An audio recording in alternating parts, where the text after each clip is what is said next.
Hi friends, எல்லோரும் எப்படி இருக்கீங்க? இது கல்யாணத்தோட மறுநாள், அதாவது கல்யாணத்தன்னைக்கு அது மூர்த்த கால் நடுறது, நலுங்கு வைக்கிறதெல்லாம் நான் போன வீடியோவில் பார்த்துருப்பீங்க. இது கல்யாணத்தன்னைக்கு காலையிலே எழுந்திரிச்சி குளிச்சுட்டு கிளம்பி வந்தாச்சு. ஏன்னா 7 to 8 வச்சுருந்தாங்க முகூர்த்தம். அதனால் வேக வேகமாக குளிச்சுட்டு கிளம்பி வந்ததுனால ரொம்ப டயர்டாக இருந்துச்சு. என்னென்னே தெரில, இந்த ஃபங்க்ஷனோட எனக்கு என் ஃபேஸ் எல்லாமே கொஞ்சம் டல்லாகவே இருந்த மாதிரி இருந்துச்சு.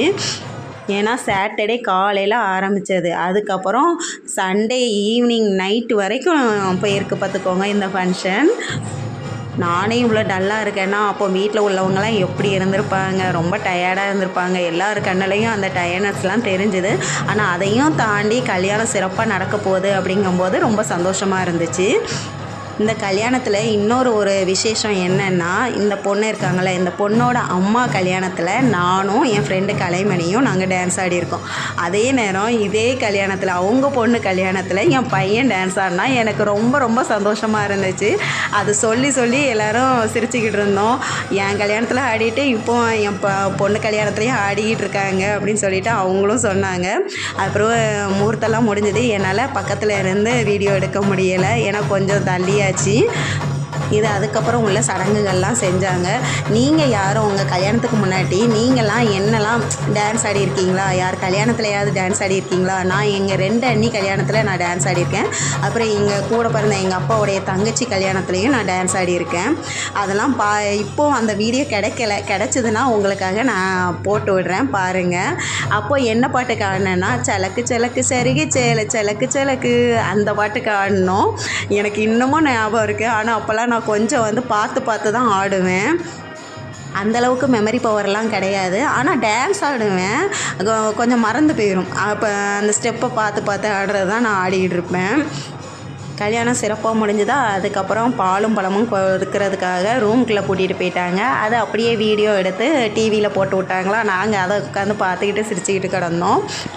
அன்னைக்கின்னு பார்த்து நிறைய ஃபங்க்ஷன்ஸ் இருந்ததுனால நாங்கள் பாட்டுக்கு ஓடிக்கிட்டே தாங்க கிடந்தோம். ஏன்னா கிட்டத்தட்ட 2-3 ஃபங்க்ஷன் இருந்தது. ஆனால் நாங்கள் அட்டன் பண்ணது இந்த ஃபங்க்ஷனையும் இன்னொரு ஃபங்க்ஷனையும் மட்டும்தான் அட்டன் பண்ணோம். ஏன்னா அவங்களும் கொஞ்சம் முக்கியமானவங்க, அதனால் அங்கேயும் போய் தலையை காமிச்சிட்டு வருவோம் அப்படின்னு சொல்லிட்டு வந்தோம். ஏன்னா நீங்கள் இப்போ பார்ப்பீங்க, அந்த இதுலேயும் கொஞ்சம் வீடியோ எடுத்திருந்தேன்னா அதுவும் இதுவும் மிக்கலாகுமா, என்னடா இங்கே மண்டபம் வேறு மாதிரி இருந்துச்சு, அங்கே மண்டபம் வேறு மாதிரி இருக்கே அப்படின்னு சொல்லிட்டு நினைப்பீங்க. அதுக்காகவே நான் முந்தியே சொல்லியிருந்தேன்.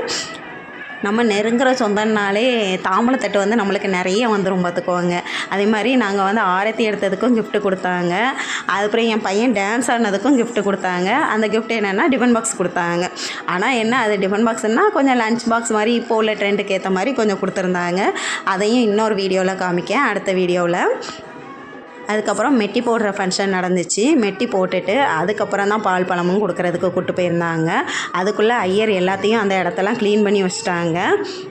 நான் எப்போவுமே இவங்களுடைய வீட்டில் தான் கல்யாணத்துக்கு முந்தியெல்லாம் நான் சின்ன பிள்ளைகளெலாம் அங்கே தான் கிடப்பேன். நானும் கலைமணியும் அங்கே தான் இருப்போம். மேக்ஸிமம் அவங்க தான் எங்கேனாலும் எங்களை கூட்டிகிட்டு போயிட்டுலாம் வருவாங்க. அது அவங்களுக்கு தொந்தரவாக இருந்திருக்குமோன்னு எனக்கு இப்போ டவுட்டாக இருக்குது. அதுக்கப்புறம் இன்னொரு அண்ணி இருக்காங்க, கிறிஸ்டி அண்ணின்னு. அவங்க பொண்ணு இருக்காங்க. அவங்க வீட்லேயும் நான் தங்கியிருக்கேன். ஆனால் அவங்க வீட்டில் கொஞ்சம் ரேர் தான். இருந்தாலும் அவங்க வீட்டு பிள்ளைங்களும் எங்ககிட்ட நல்லா பழகுவாங்க. ஏன்னா 2 பிள்ளைங்களையும், ஆகாஷ் அதுக்கப்புறம் ஆர்த்தி, இவங்க 2 பேருமே நாங்கள் தூக்கி வளர்த்தோம் தான் சொல்லணும். ஏன்னா எப்போ பாரு அவங்க 2 பேரும் தான், நாங்கள் 2 பேரும் தூக்கி அலைஞ்சிக்கிட்டே இருப்போம்.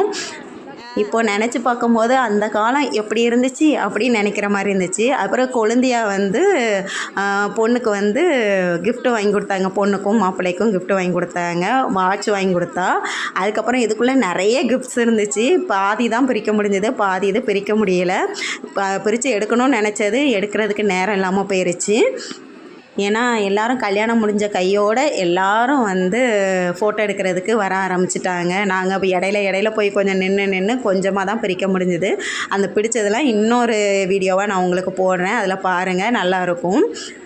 இதில் வேறு முருங்கைக்காவா, மாப்பா, இவ்வளோ பெரிய பாக்ஸாக இருக்கே அப்படின்னு சொல்லிட்டு ஒவ்வொன்றையாக கேட்டு கிண்டல் பண்ணிக்கிட்டு கிடந்தோம். அதுக்கப்புறம் அதுக்குள்ளே டான்ஸுக்கு ப்ராக்டிஸ் பண்ணிக்கிட்டு இருந்தாங்க அவங்க 2 பேரும். அது எங்கள் மச்சான் பொண்ணு.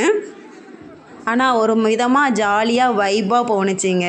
ஆனால் என்ன, கொஞ்சம் அலைச்சலாக இருந்த மாதிரியே இருந்துச்சு. அதுக்கப்புறம் நைட்டு நாங்கள் மாப்பிள்ளை வீட்டை பார்க்குறதுக்காக போயிருந்தோம். அங்கேயும் செம்ம கலாட்டாவோட நல்லா ஜாலியாக போயிருந்துச்சு. என் பையனை வந்து நான் டியூஷன் அனுப்பியிருந்தேன். ஆனால் அவன் முடிச்சுட்டு அதுக்கப்புறம் அங்கே வந்து ஜாயிண்ட் அடிச்சுட்டான். அங்கே வச்சுக்கிட்டு ஒரே எல்லாரையும் கிண்டல் பண்ணுறதும் கேலி பண்ணுறதுமா இருந்துச்சு. அதுக்கப்புறம் சம்மந்தம் கலக்குனாங்க. அதெல்லாம் இன்னொரு அடுத்த வீடியோவில் நான் போடுறேன், பாருங்கள். பிடிச்சிருந்தா லைக் பண்ணுங்கள், ஷேர் பண்ணுங்கள், சப்ஸ்கிரைப் பண்ணுங்கள். ஆனால் என் சின்ன பையன் அட்டகாசம், பெரிய அட்டகாசமாக இருந்துச்சுங்க. ஆனால் நல்லா சாப்பிட்டான். எனக்கு இந்த தடவை தான் ஃபங்க்ஷனில் அதிகமாக கொஞ்சம் சாப்பிட்ருக்கான்னு நான் சொல்லுவேன். அதுக்கப்புறம் ஐஸ்கிரீமு, அதுக்கப்புறம் ஃப்ரூட் சேலட்டு எல்லாமே கொடுத்துருந்தாங்க. அதெல்லாம் சாப்பிட்டுட்டு யாருன்னே தெரியாதுங்க, அவங்க குரூப்போடு சேர்ந்து போய் ஃபோட்டோ எடுக்க போயிட்டாப்புல. பாய் ஃப்ரெண்ட்ஸ், ஹாப்பியாக இருங்க.